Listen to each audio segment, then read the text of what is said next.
Okay, if we really want to talk about the fact that there are two systems of justice in the United States, that splits in a wide variety of ways. People have talked for a long time about two systems of justice applying when it comes to the rich versus the poor, for example. If you can afford a really good lawyer makes it a lot easier to navigate the criminal justice system. People have talked about a disparity in the criminal justice system between Republicans and Democrats, and we'll get to that in a little bit with regard to Donald Trump's indictment versus the treatment of Hillary Clinton. But there is also a two-tiered system of justice when it comes to people who are accused of crimes in blue cities who are white versus people who are accused of crimes in blue cities who are black. And that is particularly true when it comes to interracial crime. When it comes to intra-racial crime, well, then the disparity goes away in the sense that if a black person victimizes a black person, pretty good shot that the victimizer will go to jail. And if a white person victimizes a white person, pretty good shot that the white person is going to go to jail. But if a black person victimizes a white person, the chances that that person is going to end up indicted for a bad reason, as opposed to a white person victimizing a black person, that they will get an equivalent sentence,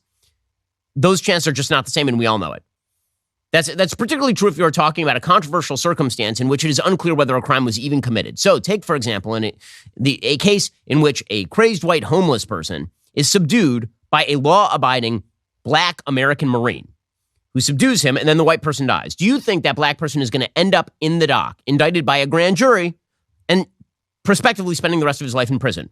The answer, of course, is no. That is not a thing that would cross any prosecutor's mind. It would not end up in a courtroom. However, if a white person does it, and the person in question who died is a crazed homeless black person who is threatening people on the subway system, then the white person may end up in jail for the rest of his life. And that is the case currently with Daniel Penny. So we all remember the video on the New York subway system of a crazed black homeless person named Jordan Neal who assaulted old women, abused people on the streets, routinely threatened people. There's an outstanding warrant for him. He was on the subway system and he was openly threatening people, according to the other people on the subway system. And he was subdued eventually by U.S. Marine Daniel Penny. Penny came up behind him and he put him in a submission hold. I call it a submission hold and not a chokehold because the notion of a chokehold, which is, they're basically the same thing, but the idea of a chokehold is typically to cut off air supply, whereas a submission hold is very often to cut off blood supply. Blood supply is meant to basically put you to sleep. It's a sleeper hold, whereas cutting off your air supply typically can kill you. So not quite the same thing in terms of how we colloquially use these terms, even if legally speaking they are the same thing. There's no question that Daniel Penny did not mean to kill Jordan Neal. And Jordan Neal, in all likelihood, we haven't seen the toxicology report yet. I would be shocked if he was not high as a kite because, again, if you are a homeless person who's living on the streets of New York acting erratically, there's a very good shot statistically that you are high as a kite. We know that Jordan Neal also had a history of drug use and drug abuse. And so in this particular case, we also know from the video that there was a black man who was helping hold Jordan Neal down because he was thrashing about and still apparently attempting a violence. There's a Hispanic man also involved. So it was like a cross-racial crew of people attempting to stop this person from threatening people on the subway system. And eventually, Jordan Neal goes non-responsive. When he goes non-responsive, the three of them turn him into the prone position on his side so he doesn't choke on his own phlegm or his own spit or his own tongue. And by the time EMT arrives, he's already essentially dead. That's the story. Well, in any normal circumstance, when a person gets threatening to women, children, other people on a subway system, and then is put into some sort of submission by a person who actually knows what they are doing physically, and Daniel Penny had actually trained people in terms of takedowns in the U.S. military. When that sort of thing happens, you don't prosecute the person who is responsible for defending the life and limb of innocent citizens from a crazed homeless person on a subway. And yet that is precisely what's happening in New York. And the reason that's happening is because Daniel Penny is white. There's just no other way to read this. If Daniel Penny were a black man, this would not be in court.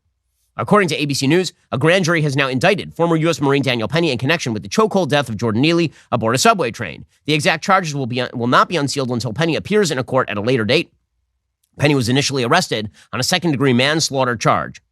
Some witnesses told police that Neal was yelling and harassing passengers on the train, according to authorities. Now, the media immediately went into spin mode after this incident, and they released old tape of Jordan Neal dancing like Michael Jackson. This innocent Michael Jackson impersonator. This innocent Michael Jackson impersonator. He was just dancing his life away when he was accosted and attacked by this evil white person. But of course, the reality is that Jordan Neal had a long history of arrests, 42 prior arrests on charges ranging from evading fares and theft to assaults on 3 different women.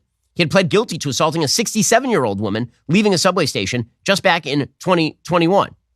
And yet the media do what they typically do in a case in which the alleged perpetrator is white and the alleged victim is black.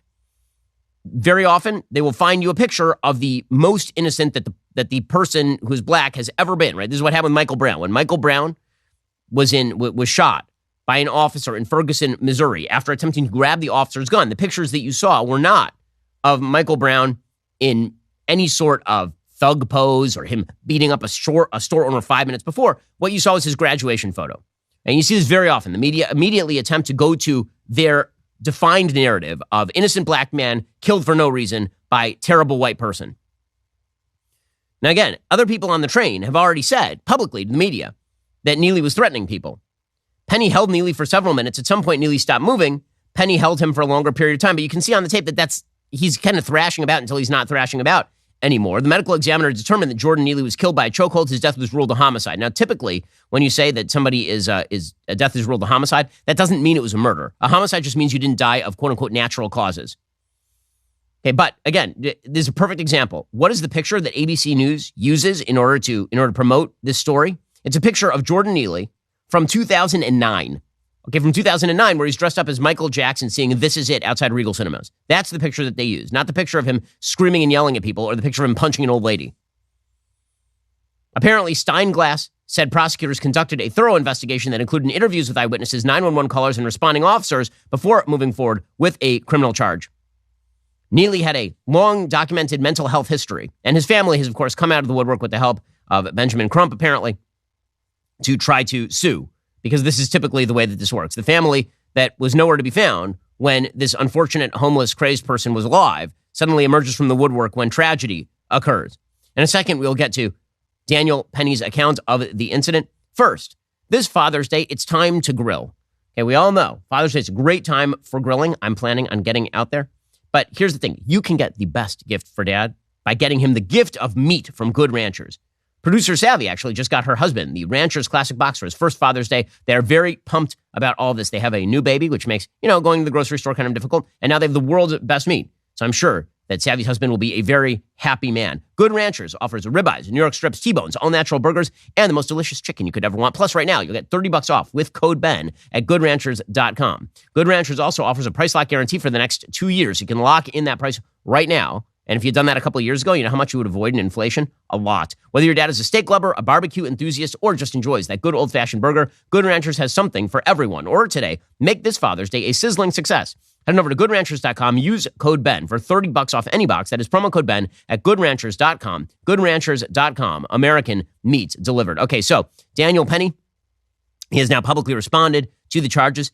He said the other day that Neely was breathing during the entirety of the restraint. He only stopped breathing essentially after the restraint was let go. Some people say I was trying to choke him to death, which is also not true. I was trying to restrain him. You can see in the video there's a clear rise and fall of his chest, indicating that he's breathing. I'm trying to restrain him from him being able to carry out the threats. And then some people say that this is about race, which is absolutely ridiculous.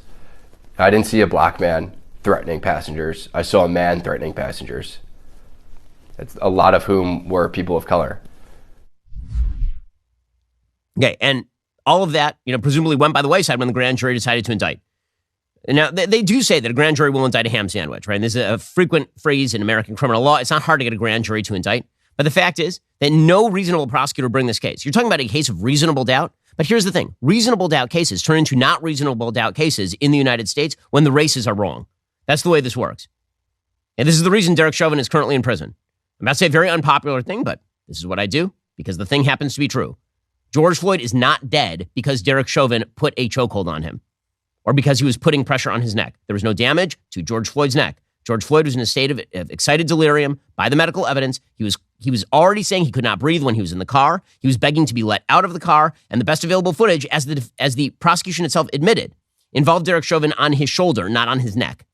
But the fact is that Derek Chauvin was a white man and George Floyd was a black man, and the video is ugly, and therefore, Derek Chauvin will now spend the rest of his life in prison, even though in any normal situation, if there's a black officer and there's a black man on the ground, that officer would not be in prison right now. If there were a white officer and a white man on the ground, that officer would not be in prison right now. But this is the way that our justice system works. I'm going to talk about a two-track justice system. If it fits the narrative, you may find yourself in jail for the rest of your life. Daniel Penny described the situation on the New York City subway. He said, Jordan Neely was, in fact, threatening a lot of people. It's on Good Morning America. The three main threats that he repeated over and over was, I'm going to kill you. I'm prepared to go to jail for life, and I'm willing to die. Penny claims he was intimidated by Neely, who he says boarded the train and began yelling in passengers' faces. I was scared for myself, but I looked around, I saw women and children. He was yelling in their faces, saying these threats. I couldn't just sit still. Okay, so normally you would consider that a heroic act. When someone is threatening somebody on the subway system, threatening women and children on the subway system, and somebody stops them, you would normally consider that an act of heroism. But again, the media saw the races. All they saw was the colors. And in this justice system, if the colors are wrong, that means that the media lynch mob, it's not common citizens. It's not everyday common citizens who are driving lynch mobs anymore. It is the media. The media decides that somebody is worthy of being hamstrung for the rest of their life. And then they whip people up into a lather, and then they unleash the lynch mob on the person. And that is how people like Daniel Penny end up in the dock, when the truth is they should be giving Daniel Penny the key to the city. The fact is that New York City has not protected its own citizenry. Either the crazed homeless people who are living on the street, who should not be living on the street and who need treatment, or the people they are victimizing on the streets. New York City has had dozens of people who have been assaulted on the subway system, pushed in front of trains, killed, and yet none of that makes headlines. The only thing that makes headlines is when the racial narrative stacks up. So guess what? If you have a city where people are getting prosecuted for defending other people and the cops are basically barred from actually enforcing the law in places like the New York City subway system, nobody's going to ride the subways anymore. Or if they do, then they are going to be subjected to the sort of behavior that Jordan Neal was subjecting people to, which included actual physical assault in at least one case and two more cases allegedly, like at least 3 cases of alleged assault against the person who ended up dying in this particular circumstance. Okay, speaking of our 2-tiered system of justice, Hillary Clinton was back out there at it. We'll get to that momentarily. First, it takes a special kind of company to want to partner with this show. As you noticed, I say a lot of things that may tick people off, but I say them because they are true. Well, I'm proud to stand behind companies that are willing to stand with this show. Pure Talk is one of those companies. They share my values, as well as the values of Matt Walsh, Candace Owens, Michael Knowles, the rest of the Daily Wire hosts. That's why we made them the official wireless partner of the Daily Wire, but that's not the only reason. Their coverage also happens to be excellent. It is premium coverage. Pure Talk is the most dependable 5G network in the United States. I use it myself. Mix and match your plans to fit every person in your family. Choose from talk, text, and 5G data for just $20 a month, all the way up to unlimited data with mobile hotspot for $55 a month. Remember, you vote with how you spend your money, so stop supporting woke wireless companies that don't support you and switch on over to Pure Talk today. Head on over to puretalk.com/Shapiro. Save an additional 50% off your very first month of coverage. That's puretalk.com/Shapiro. Pure Talk is wireless for Americans by Americans. I've been using Pure Talk myself for all of my business calls. The coverage is great. They share one of the big tower networks with one of the big guys. Go check them out yourself. puretalk.com/Shapiro. Save an additional 50% off your very first month of coverage. Okay, meanwhile, the Donald Trump indictment has now moved forward, obviously, and Hillary Clinton is emerging from the woodwork. The shameless sociopath who was exonerated of her similar behavior back in 2016 is now out there pretending that she is clean as the driven snow while Donald Trump is dirty and evil. So she was appearing on Pod Save America, which is a show made by people who used to work for Hillary Clinton and Barack Obama on behalf of people who like Hillary Clinton and Barack Obama. So here is Hillary Clinton being interviewed / slobbered on by John Lovett over at Pod Save America. Now, again, I've told people 1,000 times that this is an opinion show. Pod Save America is an opinion show. If you want to hear the different opinions, listen to my show, listen to their show, and then figure out what you think is true. In any case, Hillary Clinton was on with John Lovett, and she took the opportunity to talk about how it was literally impossible to defend Trump. She does not own any mirrors. There are no mirrors anywhere in a 300-mile vicinity of Hillary Clinton. She has never owned a mirror, apparently. I don't say that because of how she looks or anything. I say that because she literally has no self-awareness. It just does not occur to her. Or it does occur to her and she doesn't care and she's a sociopath. So Hillary Clinton, you will recall, literally set up a private server in her home, like in her basement. And she put a bunch of classified information on that private server. And it ended up being farmed out to like a private server company that had their server in a bathroom. And it was all very likely, according to the FBI, accessible to foreign sources and very well could have been stolen by foreign sources. And then when she was questioned about it, she bleach bit the entire hard drive and all the emails went away.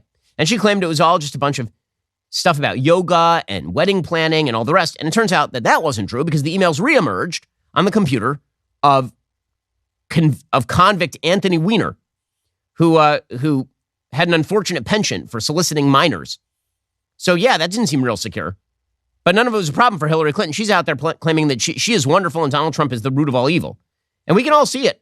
We can all see it. You wonder why Donald Trump was elected in the first place. It's because of double standards like this. It's the reason why he remains a viable candidate, despite the fact that his behavior in this particular scenario is really pretty egregious. I got to say, his behavior, according to the indictment, if the indictment is proved, is not the sort of behavior that you want anyone involved in, let alone a person who claims to really respect law and order and the classification standards of the American military, which is what Donald Trump was claiming back in 2016. But all of that is irrelevant when the Democratic Party is full-scale dedicated to the idea that for my friends, anything, and for my enemies, the law. And Hillary Clinton is just the best example of this. They refuse to read the indictment. They refuse to engage with the facts. There's nothing new about that. And what they refuse to admit is, this is on a track about him, not about anybody else. No matter how much they try to confuse people and how much they try to, raise extraneous issues. And it's going to be fascinating, I guess, in a bizarre and sad way, to watch them spin themselves up. If you watched any of the news programs this weekend, their efforts to defend this man are truly beyond anything that I ever thought possible in our country. I love all the people on the stage from Crooked Media, and there is the word crooked above her, which is funny. I love all the people from Crooked Media nodding along with this nonsense. They literally spent years defending Hillary Clinton's activities here and pretending it was but her emails, no big deal. Why are we even covering this sort of stuff? And she's like, I can't believe people are spinning up in defense of Donald Trump. I don't have to defend Donald Trump on these charges in order to point out the double standard. That is obvious. But Hillary has no self-awareness, which is why in the middle of all this, she tweeted out a photo of herself with a photoshopped hat that said but her emails. Yeah, we all see it, Hillary. We all know. We all know you got off, and Donald Trump is not getting off. We can all see that happening in real time, which is one of the reasons why so many people are motivated to vote for Donald Trump as sort of you've chosen the form of your destroyer, and now he will come in the form of the Pillsbury president, stomping on New York City. That is essentially what you guys are begging for. Neal Katyal's doing the same routine. He's the former principal deputy solicitor general. And he, of course, worked in the administration of Barack Obama. And here he was talking about how nobody ever would have charged Hillary Clinton. Yeah, we're charging Donald Trump, but nobody ever would have charged Hillary Clinton. But we know you wouldn't have charged Hillary Clinton. We know. What all of this Hillary Clinton talk is just classic Trumpian misdirection. And, back then, no reasonable prosecutor would have charged Hillary Clinton. I think that's right. That was based on the independent inspector general's report. Nobody, no reasonable prosecutor, except for how she violated the law. But, no biggie, no biggie. The double standard is perfectly obvious here. Meanwhile, the Biden administration, which is responsible for the indictment of Donald Trump, is pretending that it's all happening because of independent investigation. Now, as I've said, I don't blame the prosecutor in this particular case. There are a lot of people who are very angry at Jack Smith, the special counsel for the DOJ in this particular case. But Jack Smith's job, he's the special counsel, is to investigate this particular case and then to look at the fact pattern and decide whether some criminal activity has taken place. It's not his job to decide based on the politics whether Trump should be actually indicted. That is the job of Merrick Garland and Joe Biden. So if your job is just to look at the charges and the evidence, and if you read the indictment, the charges and the evidence are pretty strong, and you're Jack Smith, I understand why Jack Smith is bringing the indictment. The real question is why Merrick Garland is signing off on it. Because the real consideration here is a political consideration. Is it a good idea to prosecute the former president of the United States and the current frontrunner for the Republican presidential nomination on the basis of mishandling classified information and obstruction of justice when a Democratic chief candidate for president of the United States who ran against him in 2016 was exonerated on exactly the same sort of behavior? Is that a smart idea by Merrick Garland? Is that good for the country? That's a political decision.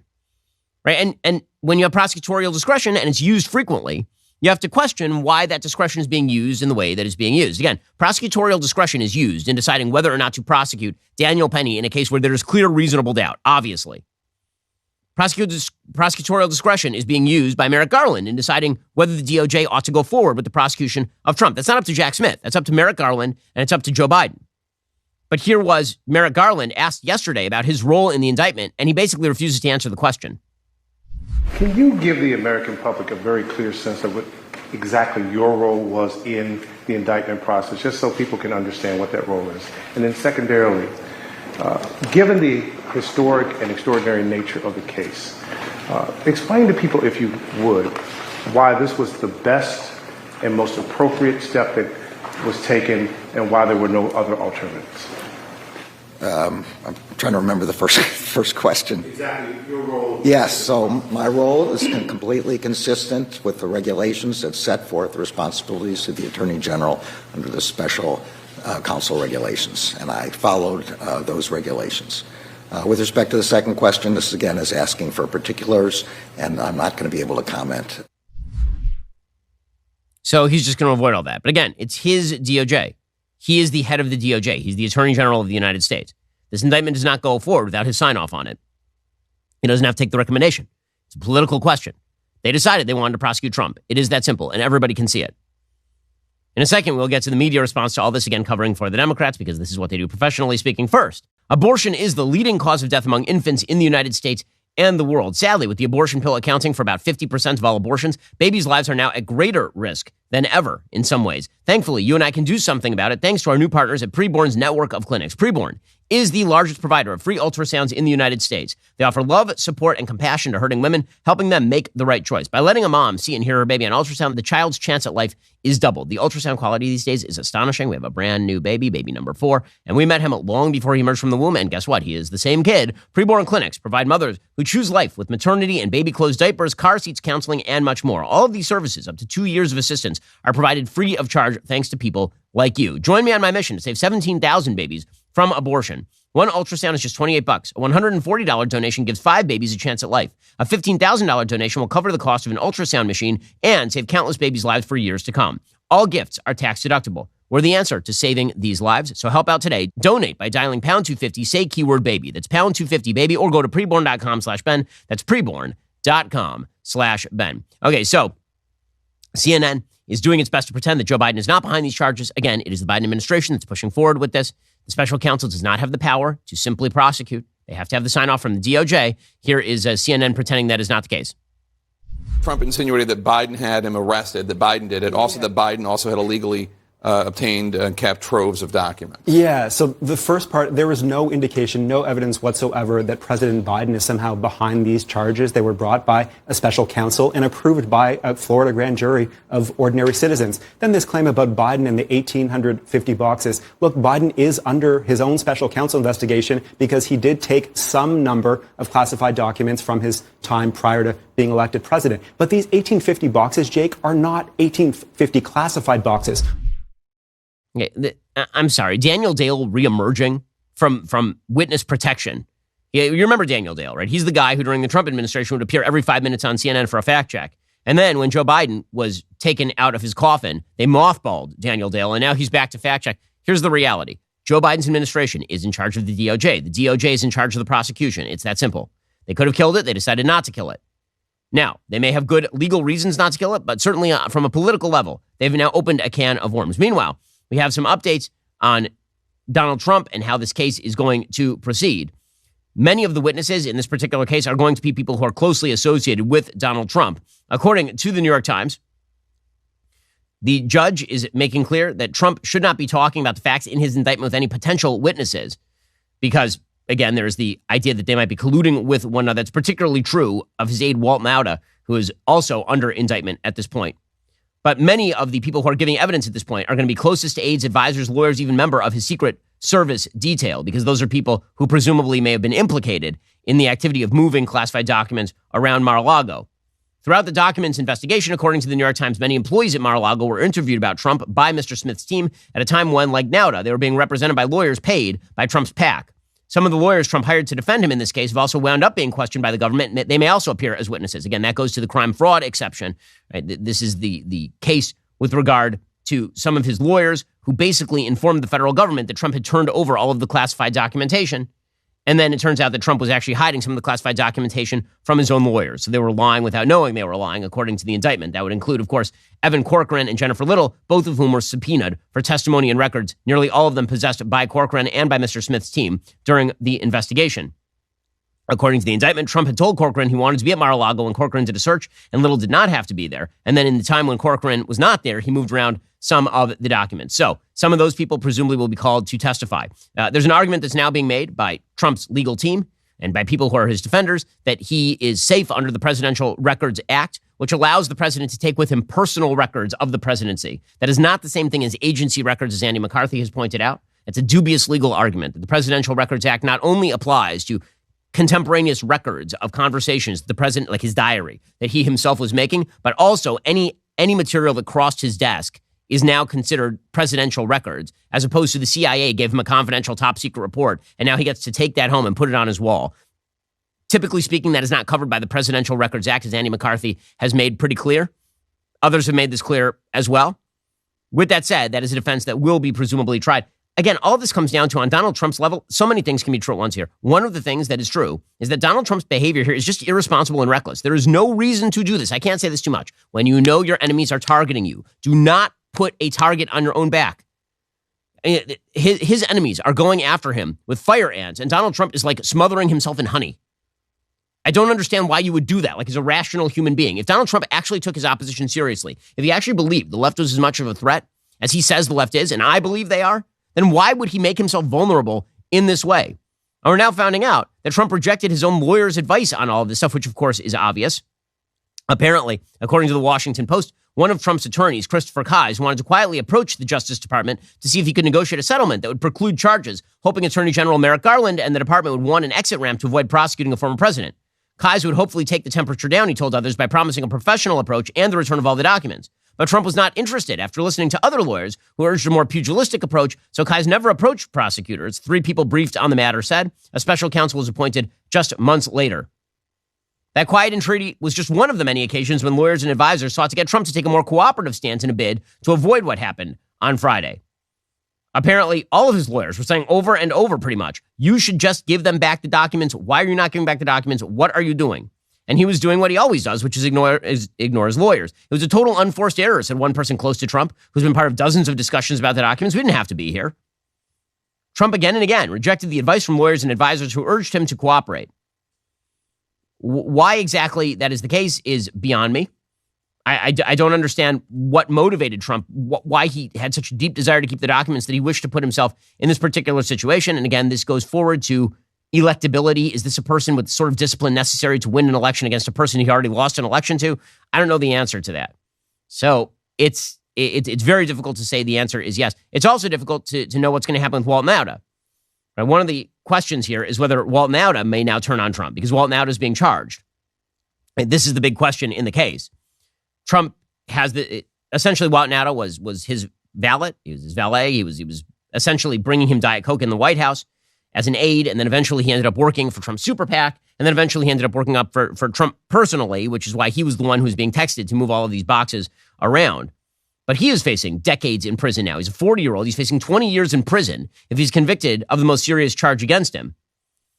There's certainly the possibility that the prosecution is going to try and get him to flip. So far, there have been no indications that Nauta is going to flip. But apparently, people familiar with the case say that Nauta spoke more than once with federal investigators, and the conversations turned contentious last year when a senior DOJ lawyer suggested the valet was in legal trouble for some of his statements.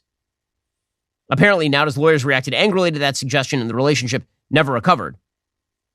The judge has already said that Trump should not be talking to Nauta, but that Nauta and Trump took the same plane, apparently, to Bedminster directly after the indictment. So we'll see what happened in relation to all of that. Meanwhile, the GOP continues to futz about for some sort of retaliatory solution here, to put some pressure on Democrats. So if the idea is that Democrats are going to politically prosecute Trump, or they're going to open this door, then there has to be some form of retaliation. Well, yesterday, the House GOP put forward a bizarre measure to censure and then fine Adam Schiff. And now, there are 2 measures here that ought to be considered. One is censure. Censure is a congressional method where the Congress gets to make up its own rules. It basically is a statement of this guy is terrible. Congressional censure has happened a few times in the past.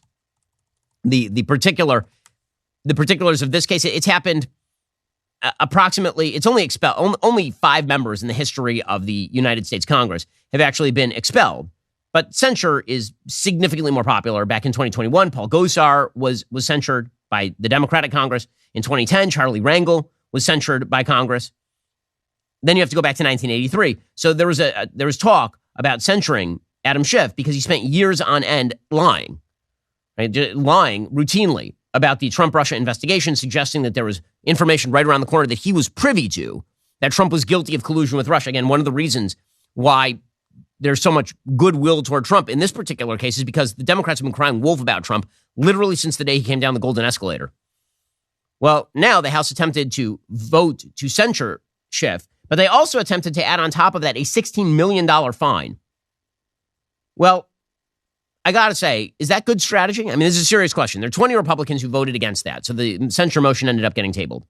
The reason that 20 Republicans voted against that, some of them presumably didn't want to vote to censure Schiff because they're weaklings. I mean, that's certainly possible. Some of them, like Thomas Massie of Kentucky, is definitely not a weakling. Okay, Thomas Massie is a very strong libertarian member of Congress. He does not like Adam Schiff. He has been very warm toward Donald Trump on a wide variety of issues. What he says, and I find this somewhat compelling, is, do you want to set the precedent that Congress can fine people $16 million? Is that a good idea? Because again, if the idea here is that turnabout is fair play, whatever you do now is going to be used by Democrats against you 5 minutes from now. So people who are saying that this is just weak Republicanism, that the Republicans couldn't get it together to censor Schiff, they'll still censor Schiff. Okay, that's going to come up again next week. The original attempt here was to pry $16 million from Adam Schiff to pay for all the bills of the Mueller report. But again, the precedent being set, which is that if you don't like what a member does and you censure them, then you get to take, tens of millions of dollars out of their pocket. I could see that being used in pretty bad ways against people like Marjorie Taylor Greene or Lauren Boebert or literally anyone else the Democrats decide ought to be on the chopping block today. According to the Washington Post, the Republican-led House voted to table that measure. 20 Republicans voted with Democrats to table the measure, effectively killing it 225 to 196. The resolution sought to fine Schiff, the former House Intelligence Committee chairman, $16 million. And again, one of the things that Massie, who's very constitutionally minded, said is, that's not constitutional. You can't just fine members tens of millions of dollars. Because again, that just means a majority in the Congress is going to be fining the minority. You can take that to its logical extreme. Anytime the Democrats hold Congress, they can just fine every Republican member of Congress by a majority vote their entire net wealth. How is that going to work exactly? The resolution correctly alleged that Schiff purportedly purposely deceived his committee, Congress, and the American people, and used his position and access to sensitive information to investigate a fraudulently based investigation. It also said Schiff behaved dishonestly and dishonorably on many other occasions. And again, all of that happens to be true. Schiff said it showed courage for the Republican colleagues to vote against the thing, but that's really not what was happening here. Again, there were some moderates in swing districts who voted against it, but there were also a bunch of right-wing members, including Representative Thomas Massie. Massie said, Schiff acted unethically, but if a resolution to fine him $16 million comes to the floor, I will vote to table it. He currently has a pending lawsuit against former House Speaker Nancy Pelosi for a salary reduction resulting from a fine for refusing to wear masks during the pandemic. Remember, Pelosi tried to fine members of Congress for not wearing masks. So does she have the power to do that? The answer should be no. Right? Should members of Congress be voting to take money away from each other? That seems like a very, very bad precedent. Again, this should be the way that everybody thinks about politics these days. Anything that you do to the other side will be done against you within the next 5 minutes. So unless you have some sort of bright line rule that you can apply that makes it okay, just recognize whatever sword you establish here will be used because it will cut both ways. Okay, meanwhile, over in California, the insanity continues. We'll get to that momentarily. First, hiring used to be pretty hard. You post your job on multiple sites, hope the right people see it, and then wait for them to apply. Well, the same goes for finding a job. You upload your resume to every job posting site. You comb through never-ending lists of jobs trying to find the right position for you. ZipRecruiter is the best place to find the right position, or if you're an employer, the right person to join your team. Right now, you can try ZipRecruiter for free at ZipRecruiter.com/dailywire. ZipRecruiter's matching technology helps you find the most qualified candidates for a wide variety of roles. If you see a candidate you like, you can easily send them a personal invite so they're more likely to apply. Their user-friendly dashboard makes it easy to filter, review, and rate your candidates all from one place. Let ZipRecruiter help you find the best people for all your roles. 4 to 5 employers who post on ZipRecruiter get a quality candidate within day one. See for yourself. Go to ZipRecruiter.com/dailywire. Try ZipRecruiter for free. Again, that's ZipRecruiter.com/dailywire. ZipRecruiter is indeed the smartest way to hire. We've been using it here at Daily Wire for years on end. Why do you want to sift through job boards? Why do you want to sift through batches of bad resumes when you could have ZipRecruiter basically sift all that stuff for you or get you the best possible jobs in your inbox today? Go to ZipRecruiter.com/dailywire right now. ZipRecruiter.com/dailywire to try it for free. Also, maybe you were one of the tens of millions of people who watched Netflix's hit show Making a Murderer. If so, you will love Daily Wire Plus's new exclusive 10-part docuseries with Candace Owens, Convicting a Murderer. It comes out this summer. There's no such thing as your truth. There's only the truth. And while it feels like the truth is being lost, some people are still pursuing it. Candace is doing that with the case that Netflix attempted to make. Candace found out the key facts may have been omitted in Netflix's series, so she set out to uncover the truth behind the notorious Stephen Avery case. The end result is a new series called Convicting a Murderer. You're not going to want to miss it. Right now, there's never been a better time to become a Daily Wire Plus member. Sign up now for Convicting a Murderer. You will receive an early bird discount of 25% off your Daily Wire Plus membership.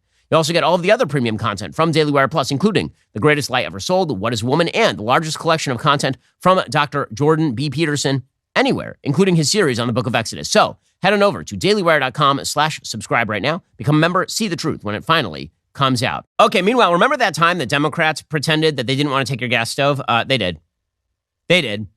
Remember the Energy Secretary Jennifer Granholm testifying that they didn't want to take your gas stove?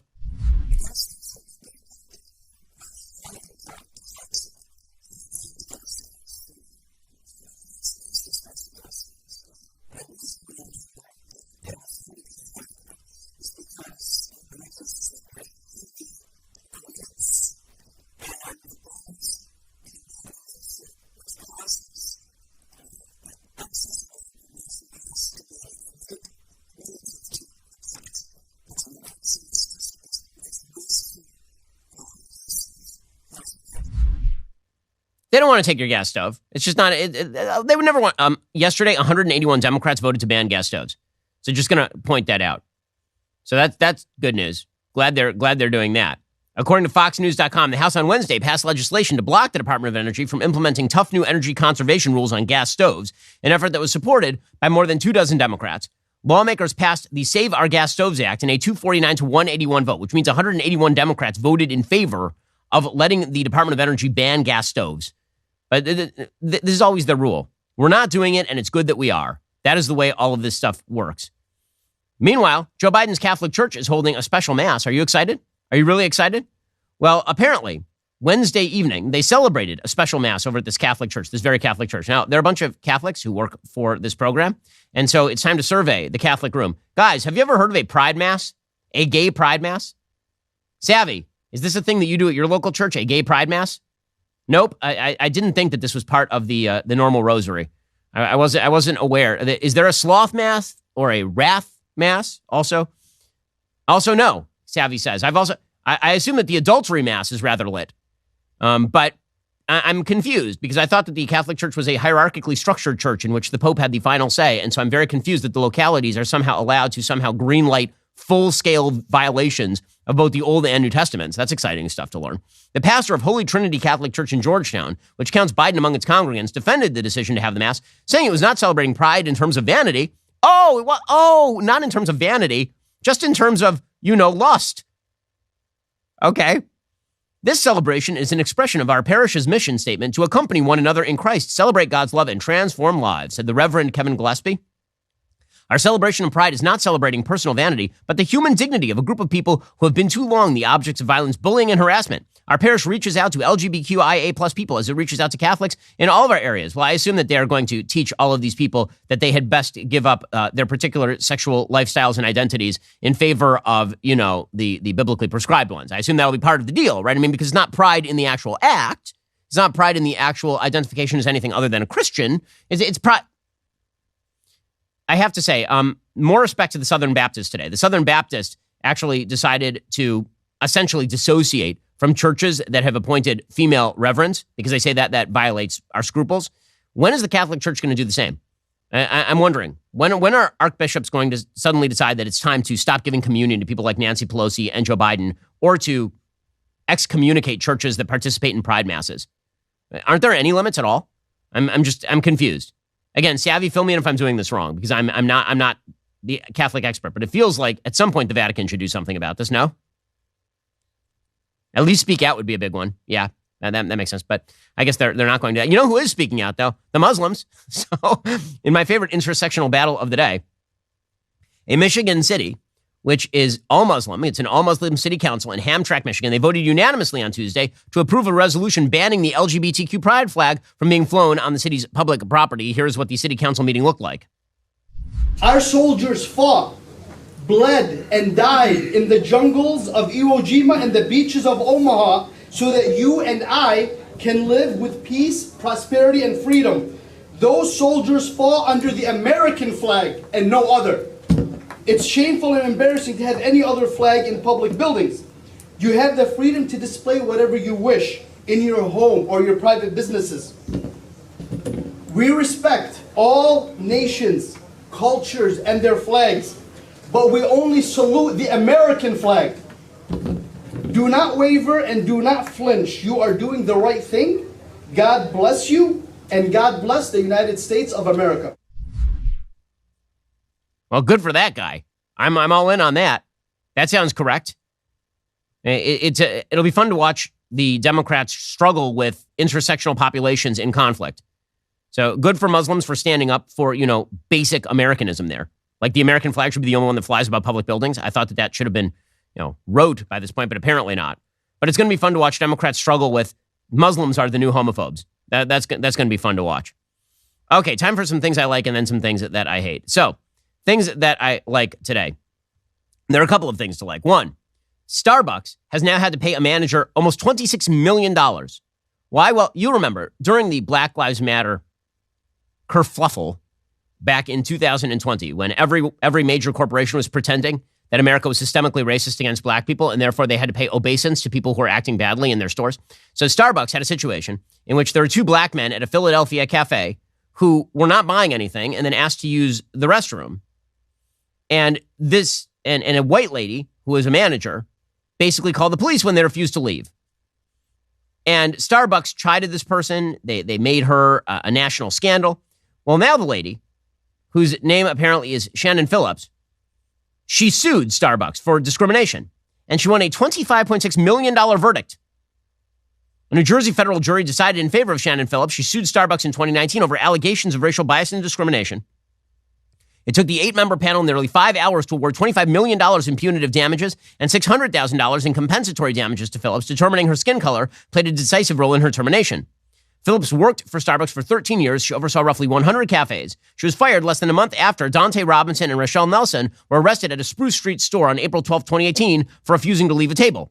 The incident was captured on a cell phone video, quickly went viral, and Starbucks faced intense scrutiny for the treatment of the black men, who said they were waiting for a business associate and hadn't ordered anything when a manager called the Philly police on them. Phillips was not present at the time. To quell the firestorm, you'll recall, Starbucks, being an idiotic chain, apologized and closed 8,000 stores for racial bias training. Remember this insanity in 2020? It was totally crazy. Well, then Starbucks looked for a sacrificial lamb. So they decided to fire this lady. Apparently, the district manager, Paul Sykes, is black and reported to Phillips. He said she was beloved by her colleagues, and her termination, which came out of the blue, was likely due to the color of her skin. This is all about appearances, the optics of what they did. Mariachi said, if Shannon Phillips is black, does it play out like this? This case is about Starbucks and self-preservation. So, good for the jury. So it turns out that the lady who's presiding over Starbucks' handling at this point in this region was fired basically because they were looking for a scalp in a stupid case. There's a reason, by the way, there's new polling out this morning with regard to the Black Lives Matter movement, and it turns out that the American support for Black Lives Matter has now fallen to its lowest point since George Floyd's death. Which, it's amazing, again, that our country is so stupid that it decided to embrace a full-scale, a scam movement based on a lie for years on end, but I'm glad to see that people seem to be awakening from that nightmare. Meanwhile, the Major League Baseball apparatus is quietly telling teams they can stop forcing players to wear uniforms and hats adorned with pride garbage. The decision comes as the LA Dodgers are taking major heat for inviting the radical anti-Catholic hate group, the Sisters of Perpetual Indulgence, to their Gay Pride Night game on June 16th. The Tampa Bay Rays were the first MLB team to announce that players would not wear any rainbow-colored patches or jerseys during the June Pride game this year. The league kept this change to its Pride celebrations very quiet. They basically just gave a dispensation to teams that they didn't have to force it down on their players. The reason that happened is because players said no. Good for the players. Again, resistance actually breeds victory, and this is one case where that is perfectly obviously true. Okay, time for a quick thing that I hate. Okay, so I guess we have to have a story now about Kim Kardashian and her biggest turn-on.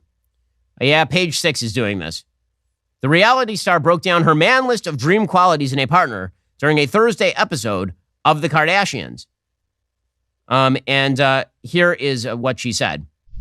Good teeth. Teeth are like one of my biggest turn-ons. The straighter, the hornier I'll get. Just kidding. But not kidding. So apparently straight teeth, she says, make her horny. This is her thing. Other qualities that she seeks in a man. A calm man. And we're going to go through her dating history momentarily, guys. Just a warning. With good hygiene, no mom or dad issues, who will protect and fight for her. No heavy baggage, she says. I have enough. No heavy baggage. Yeah, that's her dating history, is men without baggage. Mm-hmm. taller than me, someone that loves to work out, a motivated person, an independent person that's not clingy, and someone with good taste. I think the first mark of bad taste is that you're dating Kim Kardashian. She also said, no balding. But then, I don't know, if I'm in love, I'll rub your bald head, you know what I mean? But we're just talking about our perfection list. She has been married 3 times. I'm wondering why, what the guy's teeth look like are the real deciding factor for her, considering in publicly available materials of her, like what makes her horny. We have some publicly available evidence of this, and apparently, facial recognition is not an element of that. I'm going to put that as subtly. Yeah, I'm going to put that as subtly as I possibly can for the minors in the audience. In any case, I think that means that if teeth are her big turn on, it's time. It's time for us to take a walk down memory lane with Kim Kardashian's ex-boyfriends and husbands, and we'll determine based on teeth structure whether these are good partners. So this is a person named Damian Thomas, who is a Grammy-nominated music producer. She was 19 when this happened. He claims the Kardashian cheated on him and that he initiated the separation and divorce. I find it hard to believe that Kim Kardashian would be sexually profligate. How dare you, sir? How dare you? So how are his teeth? They are okay. He has okay teeth. Okay, next. Ray J, who she had some experiences with on tape. He does indeed have teeth. Yes, those are teeth. Okay, so on a scale of 1 to 10, I'm going to have, again, our producers rate in the producer's room. So Damon Thomas, scale of 1 to 10 for teeth on Damon Thomas, guys. Taking consensus in the room. 6.5, 7, 8. Yeah, 6.5 to 7 is the consensus in the room on Damon Thomas's teeth. Okay, so it didn't last because of the teeth. Obviously, that was the deciding factor. Okay, we have Ray J. How are his teeth doing? Those are nice. I like those. Not too bad. Not bad teeth, according to Savvy. So we're going to give like an 8? Yeah. 8 in terms of teeth? Okay, let's give that guy an 8. All right, Nick Lachey, the rare white guy dating Kim Kardashian. Veneers. Those are veneers. Yeah, those look like veneers for sure. So that dings him. Look like veneers, according to Savvy. So he is downgraded a point. Also, Nick Lachey, I mean, I have to say, that is a dating history for Nick Lachey, right? He goes right from his divorce with Jessica Simpson to dating Kim Kardashian. And next, we get Nick Cannon. And we got some teeth problems here with Nick Cannon. Not great. There's so yeah, that is he's got some British teeth going on over here. Cheers. Yeah, there is some food material in the teeth over there. Yeah, that's not ideal. That is Nick Cannon. Those are not the dentist is not proud. He is not brushed every day. A tooth per kid. He is not flossed. By the way, Nick Cannon's dating history is that's a saga of its own. Yeah. Right. Next, we have Reggie Bush. This Those are nice. presumably is like Pretty right white after he teeth. won the Heisman, but before it was revoked Very or something. white. Anyway, Reggie Bush does have teeth. They are in his face. I think it's a 7. I don't think they're the straightest teeth. Around a 7. So that's like a 7. We're being told by Savvy. Okay, Miles Austin, who is again football pro Miles Austin, and this dating history is longer than the Boston phone book here. Miles Austin, and it got lost because it didn't last very long. Apparently, they broke up because they were long distance. She needs people in the immediate camera vicinity. That's a good one. Then you have Chris Humphries. So he was on Keeping Up with the Kardashians, and they had a huge fairy tale wedding, and the fairy tale ended with disaster as per her usual That's arrangement. A decent smile. But good teeth, right? Mhm. Those feel like good teeth. Good teeth. For Chris Humphries. 9. That's like a 9. That's like a good orthodontic work by over there. Whoever his orthodontist was gets credit for the braces. Married him. She did marry him. So far, the ones that she has married were guy number 1, and then she married this guy, right, Chris Humphries, who had good teeth, and then she got married to Kanye West, which ended beautifully, of course. And Kanye West, well, yeah, this is definitely the teeth with the grill. This is where he had like the diamond grill on him. So I don't know if she likes the shiny teeth or what. Not sure what the story is there. And then finally, Pete Davidson, who, to be fair, Pete Davidson has dated at least 72% of the female population of the United States. And he had some tooth work done. And so she dated him post-tooth work.